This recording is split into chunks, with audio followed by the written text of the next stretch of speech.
Hi, everyone, and welcome to the Magenta Release webinar. We really appreciate you taking the time to join us today. My name is Tina, and I'm on the marketing team here at D2L. I'm looking forward to being your host. Before we jump into things, I'd like to take care of a few housekeeping items to make sure that everyone has the best experience possible. In the bar at the bottom of your Zoom video webinar viewer, you'll have two options, audio settings and Q&A. Clicking on audio settings will bring up your preferences for this webinar. Please make sure to choose the most appropriate audio device. As a viewer in this session, your microphone is muted, as is your video. Please listen using your computer speaker or a headset. You can add questions or comments at any time in the Q&A area. We have a team of people here to help with your questions today.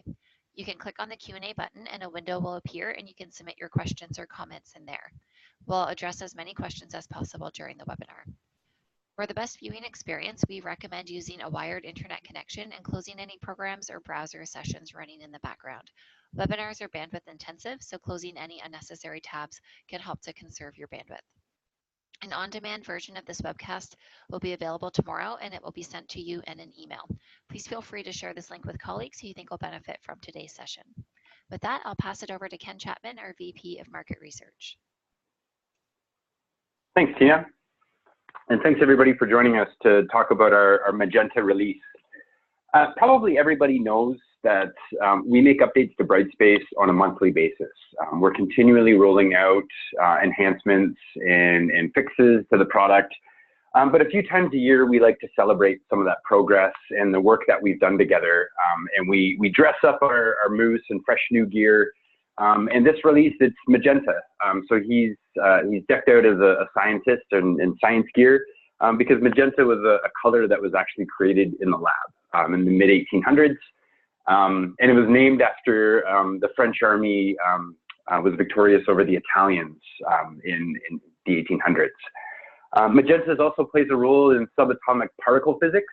It is the anti-green, opposing the green flavor of the strong force. So there you go, a very strong color for a strong release. You know, anybody that knows us at D2L knows that we really love working with you and helping you transform the way the world learns. And, you know, in this release, if we think about the themes that we've really focused on, we've really thought about how we can help you provide your students with really good quality feedback and helping to advance your student engagement and your student learning that way.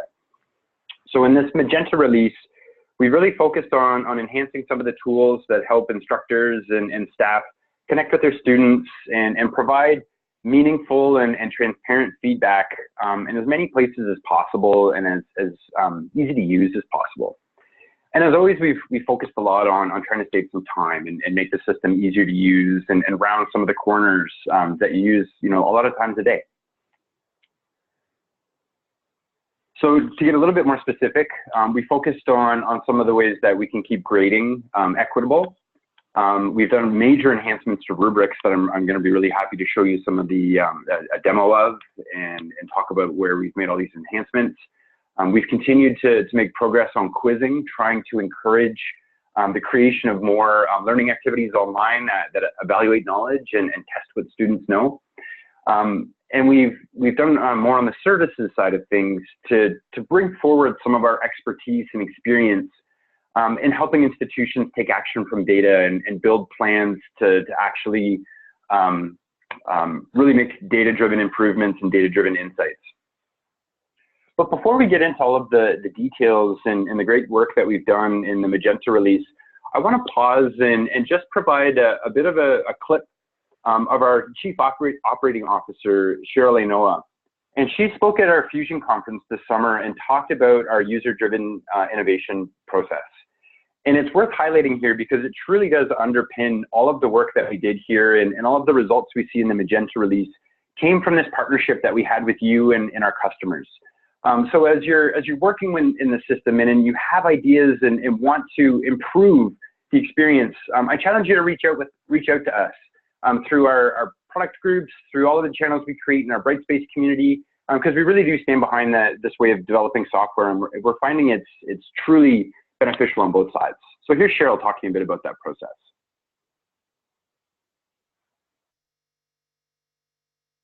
I want to talk to you a little bit about our how, because our how is what we think makes D2L truly special. It's our secret sauce. And it's what enables us to provide experiences that you tell us you truly love. The key to our how is the user collaboration that's at the heart of our development process. We call this user-driven innovation. And we take a different approach at D2L. With our user-driven development process, we engage and get input from you, our users, throughout every stage of the development process. Your collaboration and input, from early design reviews of mock-ups to actual hands-on experiences in test environments, help us take ideas from good to truly awesome. And it ensures that we're delivering solutions that really meet your true needs. In reality, the most important member of our development team is you, our users. Thank you, Virtual Cheryl. Really does underpin the way that we've gone about creating major initiatives at D2L in the last couple of years, and Cheryl's leadership has been tremendous there. Daylight is a perfect example of this. Over the last 2 years, we've been working really, really closely with all of your institutions on building a responsive, next-generation user experience for Brightspace that was super easy to use, that was modern, that was enjoyable, that was accessible, and it works on all devices. So for those that aren't familiar, responsive web is where you design a web page so that it can be viewed on any browser and take advantage of whatever screen real estate it's given. So that way, if you have students on a hand-me-down, second generation iPod Touch, they can still access the latest and greatest learning environment, and they're not locked out of an app store because they don't have the newest OS or the newest device. So it really levels the playing field for the types of experiences all of your learners have access to. And for us, it lets us have all of our staff focused on creating a really kick-ass experience that we can all use. And to that end, using this deep collaboration with yourselves and understanding how we help roll Daylight out, we're really proud to say that as of August this year, all of our customers are using Daylight. We're all sharing the same experience, and all of that feedback and all of that learning we're getting from you, we're able to put right back into Daylight and improve it on a monthly basis. So thank you very much for that. We really do appreciate that major milestone. And Cheryl mentioned this idea of PI, or the Product Ideas Exchange, in her talk. And this does make up a big part of how we drive our efforts and our R&D investment into our product. So our Product Ideas Exchange is an area in the Brightspace community where you and your users can go in and submit ideas, tell us about areas that they want to see improved. You can vote on other people's ideas and augment them with your own experiences. And our designers and our product managers are actively engaged in that forum. And as you can see, more than a quarter of the work that we put into these releases come directly from the Product Ideas Exchange. So it's a meaningful forum, and if you're not part of the Brightspace community, this alone is a great reason to join and engage with us. The good stuff. Okay, rubrics. We've been doing a lot of work around rubrics. We know that rubrics can really lead to deeper engagement and understanding from students. We know how they can be as a very flexible but clear and objective way to evaluate student learning, to set expectations on performance and even exemplars of it, and to help students focus their efforts and aim to produce higher quality work.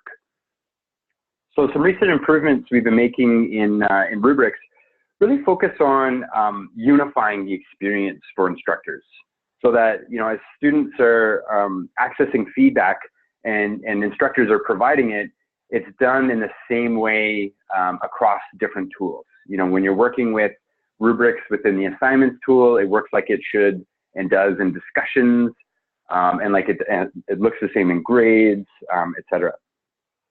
So the design work we've done into rubrics has been very much on consistency and on studying the creation workflows for rubrics and the evaluation workflows to make sure that they make sense, that you can capture the feedback that you want, and that you can tailor it to your individual students the way you're looking to. So I want to show a little video of how that looks. So first and foremost, the presentation of rubrics is consistent. It looks the same across tools. And here, when you're setting up rubrics, you have a little icon whenever you've set a rubric up next to an assignment, so you know when you've actually graded it. It's really clear to see which levels there are for achievement, and when you click on a rubric, you can go in and actually personalize the feedback that's left there. So if you want comments specific to an individual student, you can enter those there. Points in the overall rubric level have been separated, so you can always override how the rubric was automatically graded and what gets sent to the gradebook. Students are given a really clear view of these rubrics whenever they're displayed with them, as well as any detailed feedback that you've left. We've also made it easy to know which rubric you're actually assessing and letting you just scroll through all of the rubrics on an assignment if you have many of them, so you can do them all at once, and keeping that clear. And if you want to choose to make a rubric hidden or available to students, you have a visibility setting for that.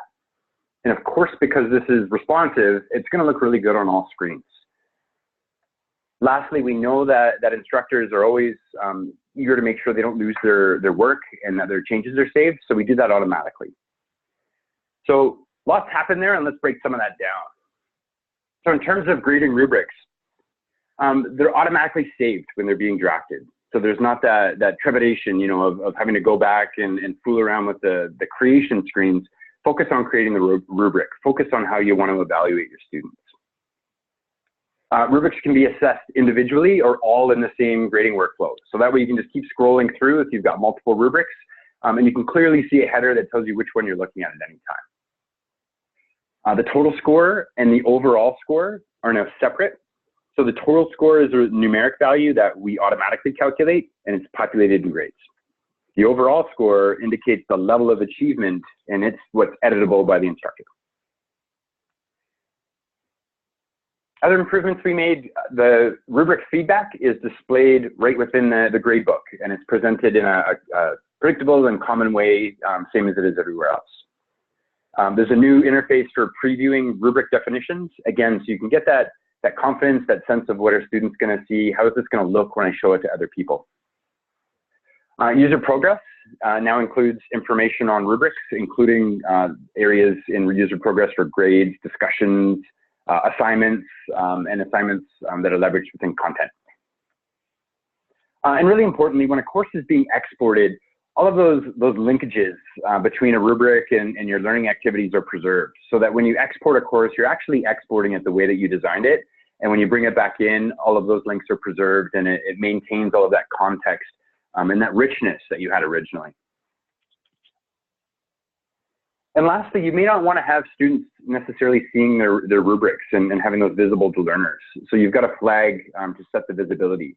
So you can keep it hidden until feedback is published to students.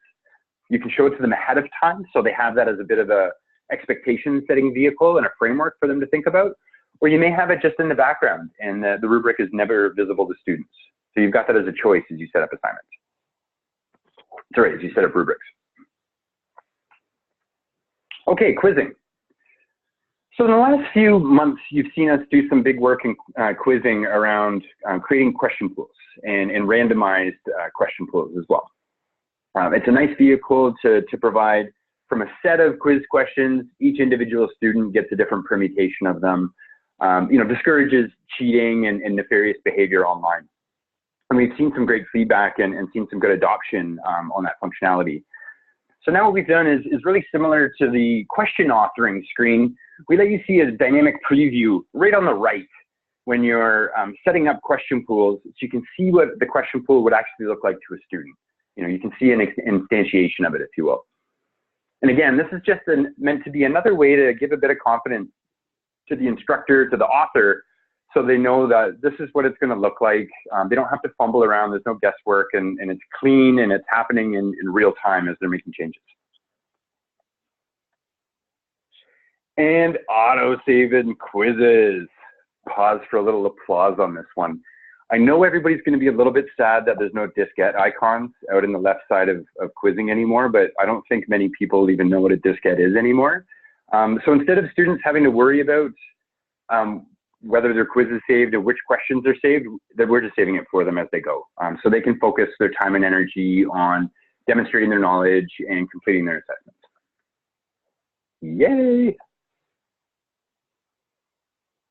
and they're saving as they go. So you can see the check marks as it moves through.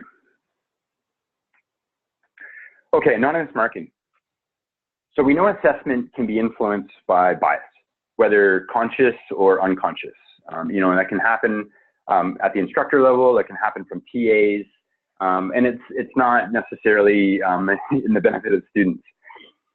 So what we wanted to do was do some work that allowed instructors, allowed TAs to grade anonymously and make sure students were getting fair and equitable assessments.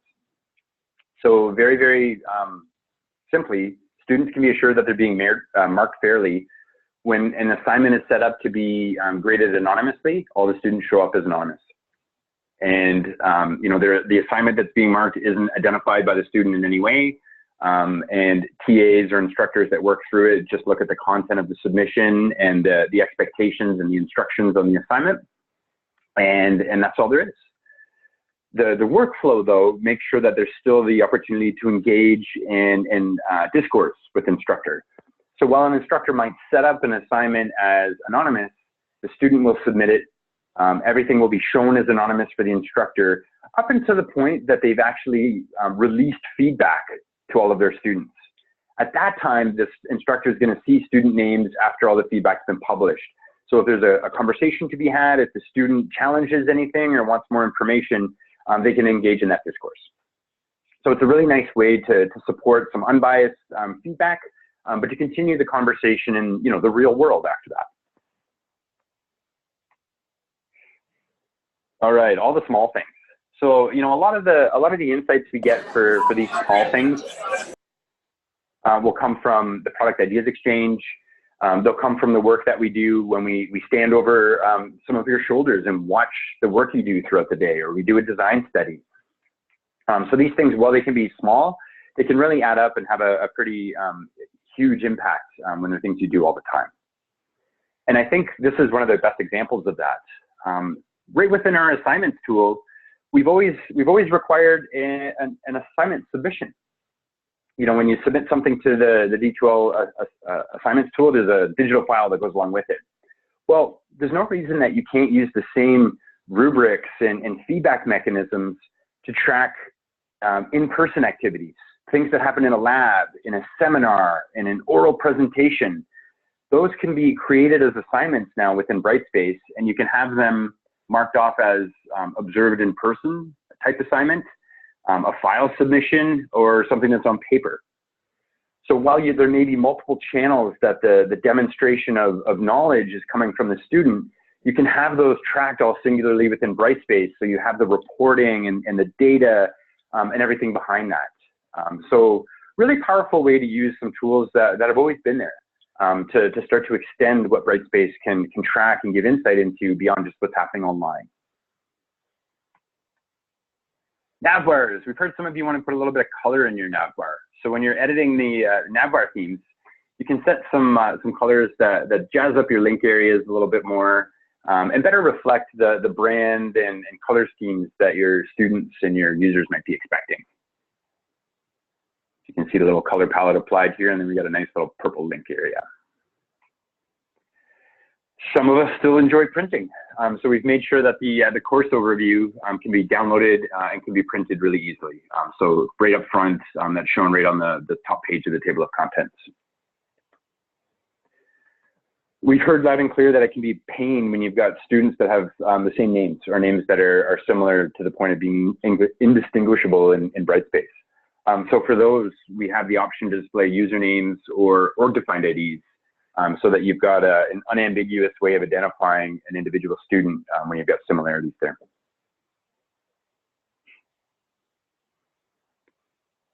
We've added a new release condition type. So for those of you that are not familiar with it, release conditions are kind of a rule-based way of determining what an individual learner or user in Brightspace has access to. You can almost think of it as an if this, then that way of designing learning experiences online. And there's lots of different release conditions on completing materials, on thresholds of performance, on checklist completions.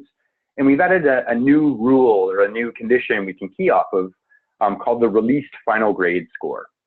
So effectively, when looking at the score that was actually released as the final grade for the student. And now you can key new activities off of that. Maybe it's to automatically enroll them in the next course. Maybe it's just to send them a congratulatory note and some suggestions on where they may take further learning. It's another way for you to recognize knowledge and to create a pathway that you can take students down depending on how well they've done on that final grade. Emojis. So you can see here right within the activity feed and in our text editor, we just added a little bit more ability to put some personality in there.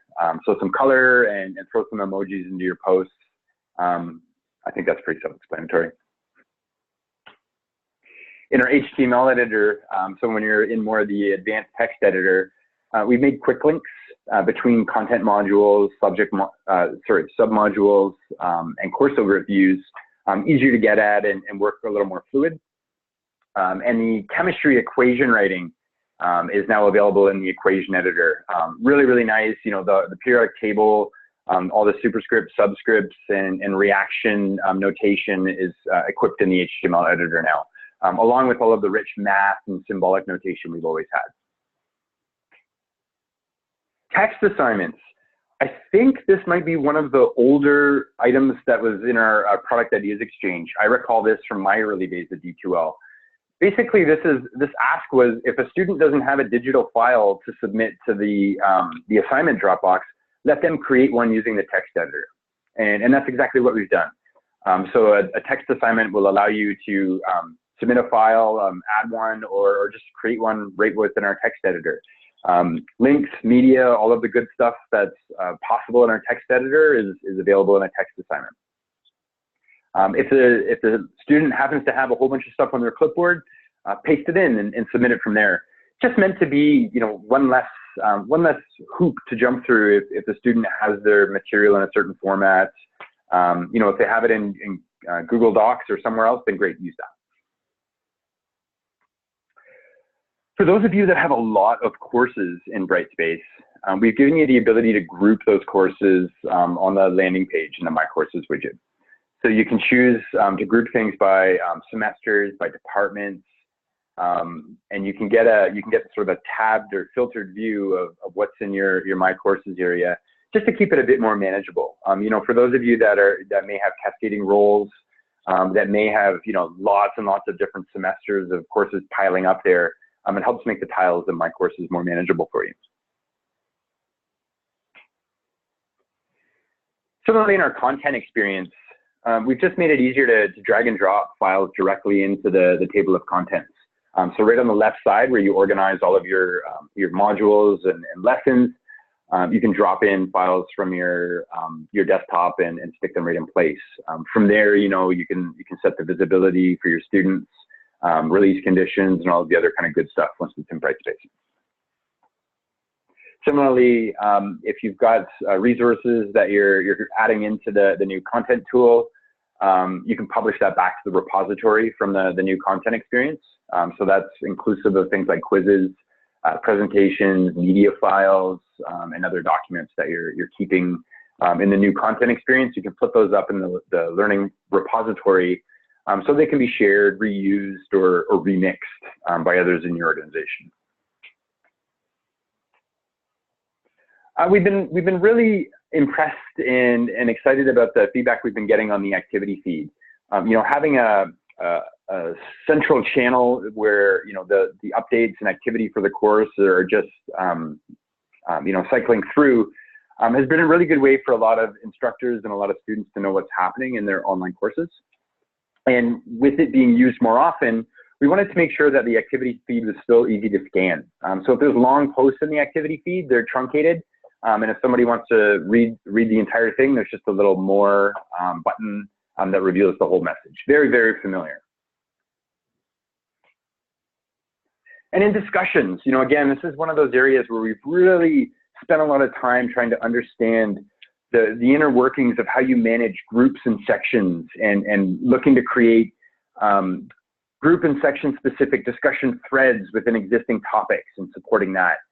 Allowing instructors, when they're assessing a post, to link to the original discussion post so they can see the context, and they can see the student replies in place and everywhere. And again, knowing that discussions are really heavily used in something that are scanned and a lot of material is read through, we did things to make it easier to scroll and read. So we fixed headers and we made more room for the actual discussion posts themselves in the UI. Again, just making it a little easier to read and making the content come up front and center. All right, and setting up courses more quickly. Managing dates can be a headache. So where previous course dates can be offset for a new semester when importing a course package, you don't have to manually update all of the course dates. You set the date offset and we'll recalculate and save all of the dates on entry. And continuing on our drumbeat of just putting more and more data sets out into the Brightspace Data Hub. So the Data Hub is the location that we provide in Brightspace where you can have access to all of the different data sets that we've been making available for the last year plus. And we've got, I believe, 60 plus data sets in there now. You can see there's some additional ones around impersonation sessions, specific course accesses, the parent-child relationship between org units, quiz and survey attempts that are in progress, as well as the structure of discussion forums and topics. So, most areas of Brightspace are covered in these data sets. If you're looking to ask questions of the data in the LMS, if you're looking to combine it and better understand student behaviors with data from other systems, we're providing that data on a very fresh basis. Every week we give the full data set and we give daily deltas or daily differentials. So that way, every day you've got updated, refreshed data and you've got sort of the latest and greatest for decision making, but you don't have to swallow the whole elephant every day. Once a week you can get the full data dump. And again, your institutions have been instrumental in helping us understand what types of data you're looking to get at and how you want to get that. So we really appreciate learning those things from you. Okay, so that's a lot about the products and the technology that we've been working on. But just as important and just as much of our efforts go into the services that we build and the ways that we try to partner and support you. Some of which is part of our standard operating and some of which as our add-ons or additional costs. So one of the packages that we put together as we've met with so many institutions and looked at some of the things they're challenged with is to create a new data solutions consulting service. And what this is our experts coming and working with your teams on defining your data-driven goals, understanding your real strategic initiatives, and helping you to complete a needs analysis, a feasibility study, and actually recommending a solution to solve some business problems. And as you can imagine, there's a lot of different levels of complexity in doing that. So we try to have a very flexible way of engaging you. We can do a getting started sort of package where we try to assist with some very specific data activities, or we can have a much more deeply engaged partner and evolve your whole data strategy and an engagement that lasts up to a year. So we found that this is something that's been really well received because of how difficult some organizations are finding it to translate their strategy and the student success culture they're building into the technology practices and data governance and everything that comes with that. And some of our experts and our professionals have a huge amount of experience doing that and can really lend some best practices to those challenges that you may be facing. From our learning and creative services team, we have an add-on that's an expansion pack of some really slick widgets that we can deploy into Brightspace. So you can choose one or three of these widgets sort of as a bundle. It's a nice professional-looking banner up front, a rolling photo bulletin, a nice welcome widget, a table of contents that's got dynamic tiles and shows progress in each one of the modules, Lots of really a profile that really highlights the instructor or a guest lecturer. Some really sexy stuff that you may want to have just to uplift some of the experience in Brightspace. If it's something you're interested in, your account manager would know more about the widget expansion pack for you. For those of you that are using Turnitin for plagiarism detection, we've now made it possible for you to just leverage GradeMark without having to take advantage of originality check. So basically, if you want to take advantage of the annotations and commenting that you've got within GradeMark, but you're not doing the similarity report, you can now do that with the integration we have with Turnitin. All dates for Turnitin assignments are managed within Brightspace. So you don't have to manage them and repeat them in Brightspace and Turnitin anymore. So the integration is that much smoother with Brightspace as that point of entry. Still on the Turnitin side, instructors now have a more clear understanding of where they are in the grading process. So they can see a little visual icon if they've actually submitted grades and feedback through Turnitin already. And similarly, students will see the same thing if feedback has been left for them. So they're not having to handpick in there and see if there's anything to look at. It's clear and intuitive in the UI, just like all of our other Brightspace tools. We did some updates to our Story Builder. So Story Builder is something we offer as part of our course adventure pack. It's another add-on that's some more advanced tools for creating some really dynamic and immersive content within Brightspace. So the Story Builder is a way to create scenarios or narratives, setting up a background, setting up avatars and dialogue boxes that walk through different scenarios and have the actual learner answer questions and interact with the scenario itself. So we've just done some things to make the authoring of the environment more customized, more accessible, and to make it a little easier to manage the stage and drag things around. So your account manager could help you see some of the examples of how this has been used. And if you're interested, you can reach out to them. All right, and we've been talking to more and more institutions that have started to look at actually leveraging the LMS that their students are learning in for more of their professional development.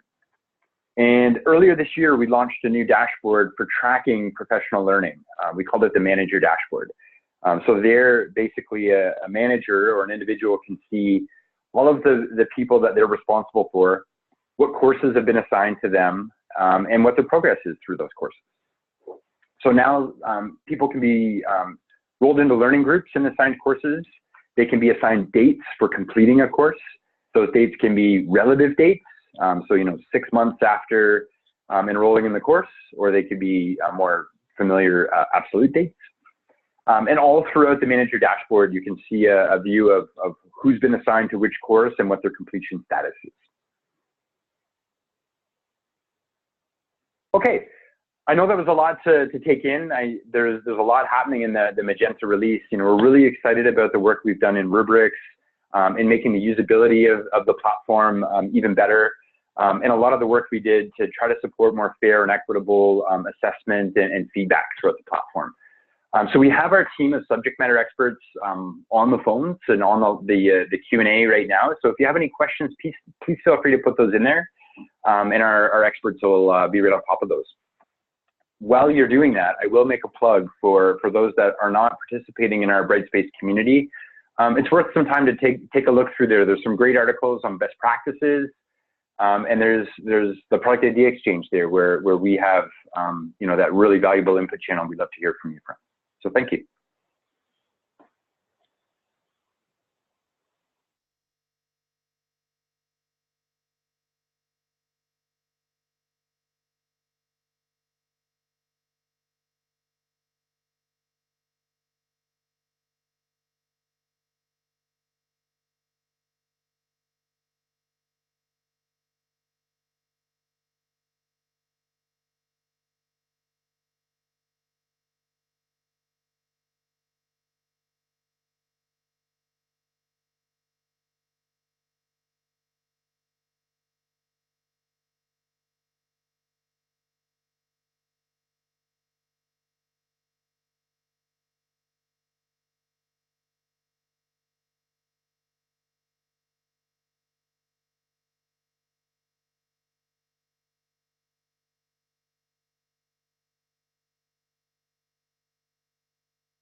Hi, it's Tina again. We're still online answering questions as they roll in, so feel free to keep reaching out. And just a reminder that we will be sending out the recording tomorrow. So if you wanted to watch this again or share it with other people, you're welcome to do that. Thanks for joining, everyone.